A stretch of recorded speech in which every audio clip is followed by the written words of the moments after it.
నమస్కారం అండి సురేష్ గారు.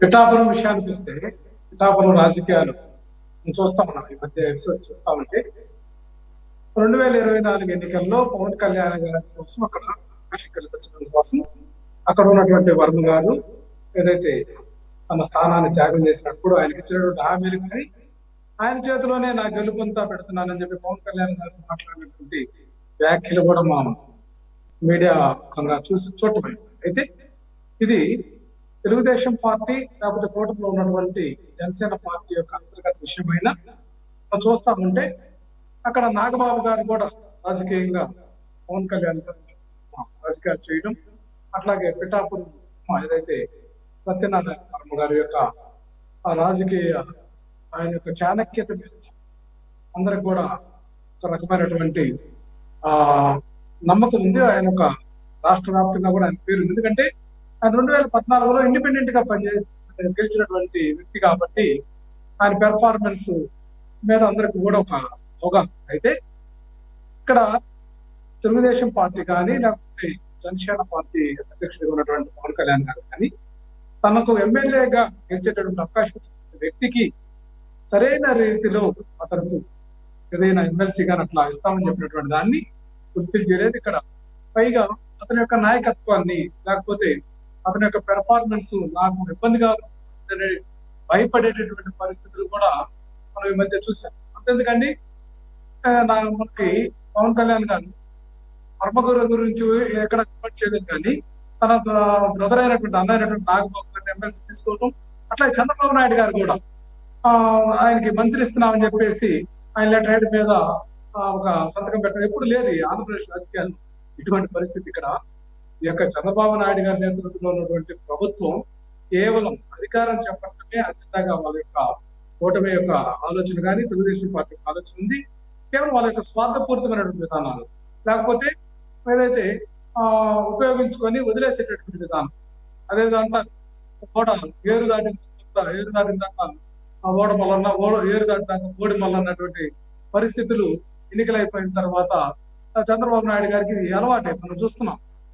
ఆ పార్టీలో విషయాలైనా కూడా పొంగవీటి రాధా గారి అంశం కానీ ఎన్నికలప్పుడు ఉపయోగించుకోవడం, తర్వాత వాళ్ళు పట్టించుకోకుండా వదిలేసేటటువంటి సంస్కృతి ఇవన్నీ మనకున్నాయి. అదే సంస్కృతి ఉంది.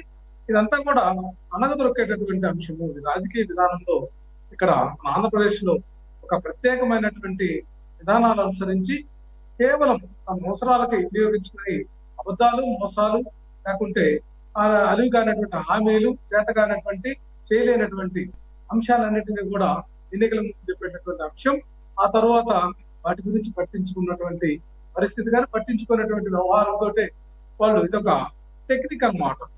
ప్రతి అబద్ధాన్ని కూడా ప్రచారం చేస్తే అది నిజమైందని మీడియా ముఖంగా తమ యొక్క అన్యాయాన్ని పట్ల చేత బలంగా మాట్లాడిస్తే అది పబ్లిక్ వెళ్ళి తమ మీద వ్యతిరేకత తగ్గుతుందనేటువంటి ఒక ఫార్ములాకి వాళ్ళు వచ్చేసి ఈరోజు రాజకీయాలు చేస్తున్నటువంటి విధానం ఏమాత్రం కూడా ప్రజాస్వామ్యంగా కానీ ఏదైతే పారదర్శక విధానంలో కానీ ఈ యొక్క రాజకీయాలు లేవు ఈ రాష్ట్రంలో. కేవలం వాళ్ళ యొక్క స్వార్థపూరితమైనటువంటి విధానం, లేకపోతే అవసరానికి సమయానికి మనం చూసాం. పవన్ కళ్యాణ్, చంద్రబాబు నాయుడు గారు కూడా పరస్పరం విమర్శించినటువంటి అంశం. పవన్ కళ్యాణ్ గారు కూడా లోకేష్ గారి అవినీతి మీద మాట్లాడే అంశం. ఇవన్నీ చూస్తా ఉంటే వీళ్ళు మరలా కూడా తమ అధికారం కోసం లేకపోతే తమ పదవుల కోసం సర్దుబాటు చేసుకుని తమలో తాము ఏదో అడుక్కొని పోవడానికి, రోజులు గడుపుకోవడానికి తప్ప ఎక్కడా కూడా ఒక ట్రాన్స్పరెంట్ మెథడ్ కానీ, ఒక విధానం కానీ, మర్యాద పూర్వకమైనటువంటి ఒక పారదర్శకమైన విధానానికి కట్టుబడి ఎక్కడా కూడా ఈ రాష్ట్రంలో రాజకీయాలు లేవు అనే దానికి నిదర్శనమే ఈ రోజు ప్రభుత్వంలో జరుగుతున్న అంశాలు. ఈ రోజు వర్మ గారిని తెలుగుదేశం పార్టీ పిఠాపురం నియోజకవర్గ ఇన్ఛార్జి తొలగిస్తారనేది ఇది దాదాపు 6 సంవత్సరాల నుంచి జరుగుతున్నటువంటి ఎపిసోడే. ఒకనొక దశలో ఆయన వైఎస్ఆర్ కాంగ్రెస్ పార్టీ కూడా ఆయన పార్టీలో చేరేటటువంటి అంశం కూడా మీడియాలో హల్చల్ చేసినటువంటి అంశం. అంటే ఆయన మీద ఈరోజు చూస్తున్నాం ఆయన బాధపడినటువంటి తీరు. ప్రెస్ మీట్ లో కూడా ఆయన తన బాధను వ్యక్తం చేసినటువంటి తీరు చాలా రాజకీయాలు ఇబ్బందికరమైనటువంటి అంశంగా ఉన్నటువంటి పరిస్థితి ఉంది. ఏదేమైనా సరే రాజకీయాల్లో చెప్పినటువంటి మాట ప్రకారం నడుచుకోవాల్సినటువంటి అవసరం ఉంది. అది ఏ పార్టీలో ఉన్నటువంటి కార్యకర్తలకైనా నాయకులకైనా అది అవసరం. మా పార్టీలో కనుక అయితే ఇటువంటి అంశాలు చోటు లేదు. వైఎస్ఆర్ కాంగ్రెస్ పార్టీలో మా నాయకుడు నిబద్ధతతోటి ఖచ్చితంగా చెప్పినటువంటి మాట ప్రకారం ప్రతి ఒక్కరికి కూడా న్యాయం చేశారు. అయితే చేసినటువంటి వ్యక్తులే మరలా జగన్మోహన్ రెడ్డి గారిని కానీ ఆ వైసీపీని కానీ మోసం చేసి చాలా మంది ఎంపీలు బీసీలకు సంబంధించినటువంటి ఎక్కువ మందికి రాజ్యసభ సభ్యులు ఇచ్చినా కూడా వాళ్ళు నిలబడకుండా మరలా చంద్రబాబు నాయుడు గారు ఏదైతే ఆయన నెరవేసి ఆయన కొనుగోలు విధానం ఉందో దాంట్లో పడి వెళ్ళారు.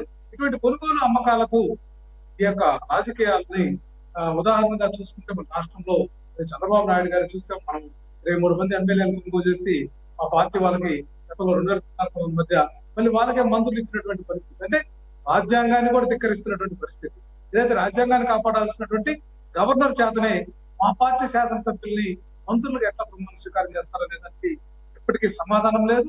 వీళ్ళకి ఏది ఏమైనా సరే తాము అధికారంలో తాము ఏదైతే అధికార దండం ఏదైతే దాన్ని ఆ యొక్క పట్టుకొని మేము పెత్తనం చేయాలనే ఆలోచన తప్ప మిగతా విషయాల్లో ఎక్కడ వీళ్ళకి ఒక విధానం మంచి విధానం అనేది లేదనేది అర్థమవుతుంది సురేష్ గారు.